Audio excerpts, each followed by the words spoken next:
प्रहिता घोरा, पूतना बाल घातिनी शेषोच्चारणे घंटे पुरे ग्राम वज्र दिशु। नगर ग्रामों में भ्रमण करती बाल घातिनी पूतना बड़ा दिव्य सौंदर्य बनाकर गोकुल धाम में पहुंच गई। सुखदेव बाबा कहते हैं, परीक्षित ऐसी लग रही थी जैसे वैकुंठ से भगवती लक्ष्मी नारायण का दर्शन करने ब्रज में आ गई हो। पूतना के इस सौंदर्य को जो देखे वह देखता ही रह जाए। और गोपियों का झुंड बधाई लिए जा रहा था। पूतना समझ गई काऊ पूत के जन्म की बधाई जा रही है और मेरो नाम पूतना, देखूं तो कौन तो पूत भयो है। सो माया के द्वारा बड़ा दिव्य मनोहर रूप बनाकर गोपियों के झुंड में मिलकर नंद भवन में पहुंच गई। अन्य गोपियां मैया को बधाई दे रही थी तो इसने भी नाटक करना प्रारंभ किया। अरे यशोदा बहन बधाई हो बधाई हो। अरे मैंने जैसे ही सुनी कि तो बुढ़ापे में छोरा भयो है, मैं खुशी के मारे बावरी हो गई। घर के सब काम छोड़े और दौड़ी दौड़ी तेरे लल्ला को मुंह देख अब चली आई। अब तू ऐसे आंखें फाड़ फाड़ कर का देख रही है, मोय ना पहचानो। यशोदा मैया बड़े चक्कर में पड़ गई, हे भगवान ये मेरी बहिना कहाँ से आ गई। आज से पहले या की कमो सूरत ना देखी मैंने, पर जब इतने प्यार से बधाई लेकर आई है तो होगी कोई जान पहचान।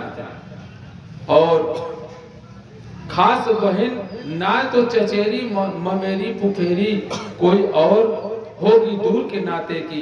अब मैं एकदम प्रश्न कर दूं कि तू कौन है, मैंने ना पहचानो तो बुरो मान जाओगे।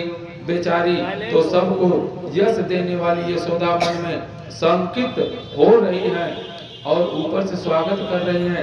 अरे आओ आओ बहन, तुम सबन के आशीर्वाद को चमत्कार है, नहीं तो मैंने तो आशा ही छोड़ रखी। अब तू बहन जल्दी से जाकर मेरे लाला को आशीर्वाद देकर आ, फिर बाद में मैं तो से बात करूंगी। पूतना ने पूछा कहाँ है तेरो लाला। मैया ने इशारो कर दियो, देखो पालने में अब हाले सुआयो है, तू जगइयो मत। पूतना पालने की ओर चल पड़ी। प्रभु ने पालने में लेटे लेटे जो तिरछी निगाह से देखा, ओहो मौसी जी आ रही है हमारी। बड़े प्यार से मुस्कुरा करके बोलते हैं कि मौसी जी आ रही हैं। तो पूतना को देखते ही भगवान ने तुरंत अपनी दोनों आंखें बंद कर ली। और भगवान तो चराचर जगत की आत्मा है, कौन किस भाव से आया है भगवान तो सब जानते हैं, परंतु पूतना को देखते ही नेत्र बंद क्यों कर लिए। इस पर संतों ने बड़े सुंदर सुंदर भाव दिए हैं। एक संत कहते हैं भगवान ने इसलिए नेत्र बंद किए, उन्होंने सोचा हम आए हैं दुष्टों का विनाश करने और लगता है ये काम पूतना मौसी से ही प्रारंभ करना होगा। मतलब पहली बोहिनी नहीं संगे लिखल बा, मौसिया जी के संग। और तो इतने बड़े कार्य का शुभारंभ होने जा रहा है तो पहले आंख बंद करके मंगलाचरण कर ले। मंगलम भगवान विष्णु मंगलम गरुड़ध्वज अमंगलम पुंडरीकाक्ष मंगलाय तनो हरि।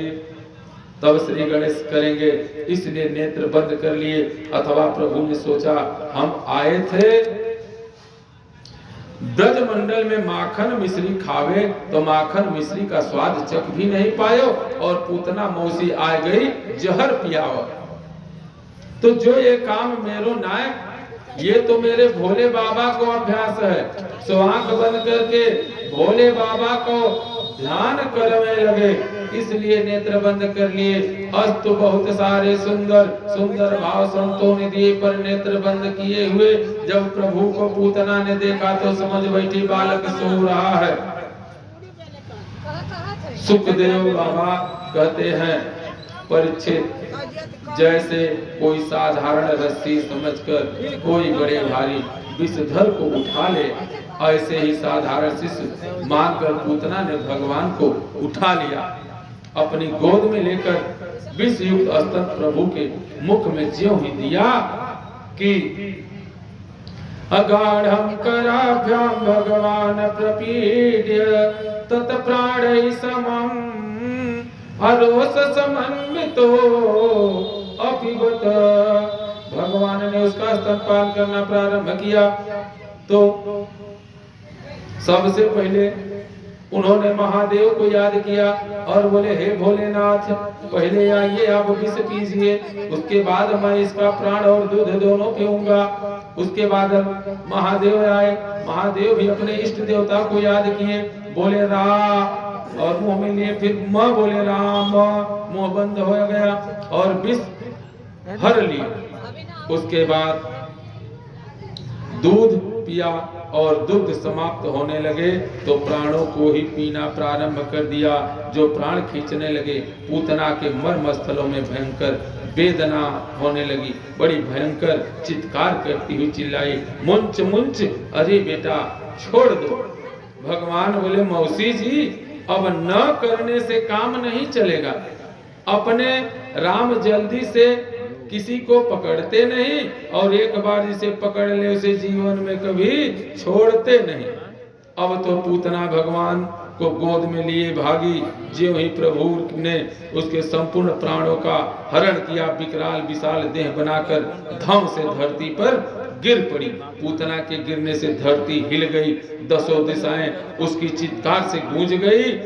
और सुखदेव बाबा कहते हैं, परीक्षित, पूतना ने इतना विशाल शरीर बनाया कि 6 कोस, मतलब यहाँ से आजमगढ़ तक, छत्रिक 18 किलोमीटर, इतनी लंबी थी उसकी शरीर। और 6 कोस तक के जितने भी वृक्ष थे अब सब टूट कर चकना चूर हो गए। मतलब कितना, उस चौड़ाइयों भी तो उसकी रही होगी, लंबाई तो इतना हो गई, तो कम से कम 3 कोस अगर चौड़ा रही तो वो बहुत बार 9 किलोमीटर, आधा चौड़ाई और दुगना लंबाई। तो जितना पेड़ पौधे घर द्वार मिला सब उसी में दब गए। लेकिन उस समय जंगल था तो बाल्यारूपी में उन्होंने गांव से बाहर लेकर चले गए ना जंगल की दिशा में, ताकि जहां इनको गिराएं तो जंगल में गिरे, किसी का नुकसान न हो। तो टूट कर चकनाचूर हो गए। अपतमान तद्देह स्त्रीग व्युतंतर द्रुमान अचूर्णयामास राजेंद्र महदासे तदद्भुतम्।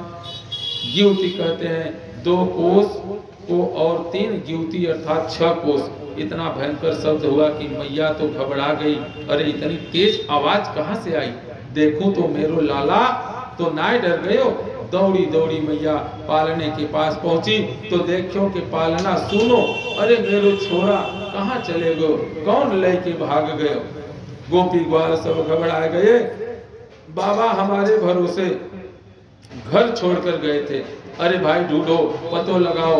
सब इधर उधर से भागने लगे। बाहर जाकर थोड़ी दूर पर क्या देखते हैं कि पूतना का पर्वताकार देह पड़ा है और प्रभु उधर पर बैठे प्रेम से कीड़ा कर रहे हैं, उसके पेट के ऊपर बैठे हैं और पर्वत की तरह ऊंचाई थी उसकी शरीर की।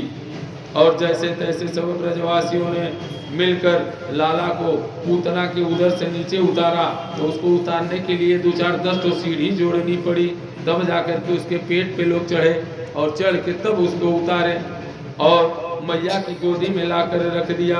मैया ने अपना स्तन लाला को पान कराया।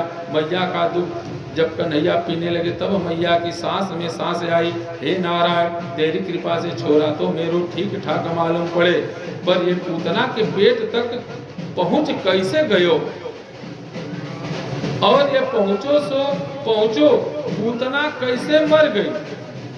सब अपनी अपनी बुद्धि लगा रहे हैं, काऊ की समझ में न आ रही।